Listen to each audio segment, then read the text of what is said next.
Let's start diving into some of those takeaways. Sure. One of the ones that I found the most interesting, and I'd really like you to begin with, is to unpack this idea of loneliness. What did you learn through this research about men and loneliness?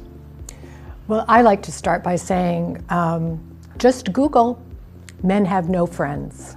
And you can see that there's really a tremendous crisis of connection, not only with everyone in the country, but certainly with men. And it began in the 90s, actually, and was exacerbated and made far worse by the disconnection that happened during COVID.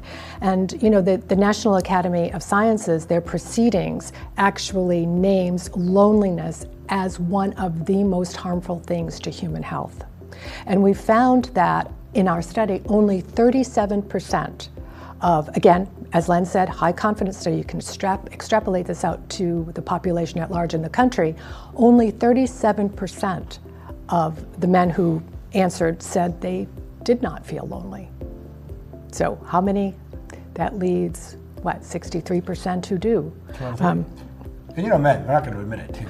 So it's going to be, the fact that they admit it, they must be pretty lonely. And also, part of it, I guess the question you'd probably ask is why? Why is this? And there's a lot. And what do we do with that? And what do we do? And why is this pertinent? What does this mean to Masonry? Yes.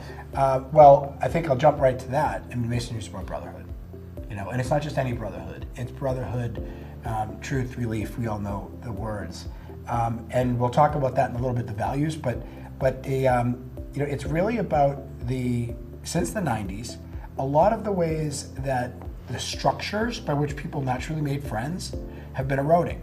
There isn't as much church attendance. There isn't, trade organizations are just now starting to realize they have a role in this, so they're picking up, but that was on the way down. Masonry as well, we know that there had been less participation, so groups in general. But then when the pandemic hit, work was the one that was the final straw. Now we're not even doing that, so we're not getting interactions, and men don't go out and seek it typically. The other thing to know, and this is very important for everyone in the lodge, whether it be a Shriner all the way to someone who just joined Masonry, is there's a high degree of social anxiety when it comes to joining a group for men. And so that if a guy comes into the lodge, you have to, I don't want to say overboard where it gets strange, but you have to over-index on welcoming him because it took a lot for him to get there.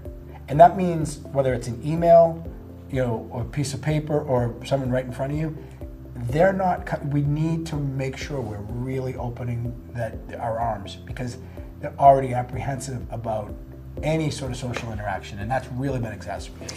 It's a simple phrase, and I think it's memorable, and I think it can be very instructive for membership committees and lodges in Scottish Rite Valleys and shrine temples to ask the question of your committee, how would you feel? How would you feel if you were we're telling you, we know, the data tells us men are disconnected. They're looking for connection. They're terribly afraid to go and find it. They take the step to walk into the lodge to meet you and to learn more, and they stand alone.